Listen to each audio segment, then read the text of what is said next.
আপনারা দেখছেন একুশে টেলিভিশন। কুষ্টিয়ায় বঙ্গবন্ধু শেখ মুজিবুর রহমানের ভাস্কর্য ভাঙচুর মামলায় গ্রেফতার 4 আসামির রিমান্ড আবেদন মঞ্জুর করেছে আদালত। কুষ্টিয়ার অতিরিক্ত চিফ জুডিশিয়াল ম্যাজিস্ট্রেট আদালতে শুনানি শেষে বিচারক এনামুল হকের আদালতে আবেদন করা হয়।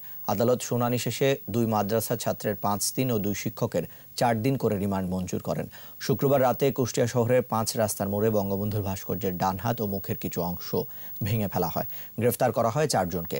পরে তাদের বিরুদ্ধে থানায় মামলা দায়ের করে পুলিশ।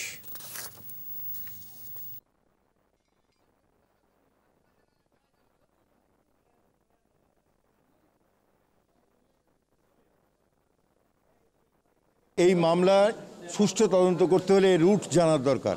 সেই রুট বের করার জন্যই আজকে আইও এই দিয়েছে।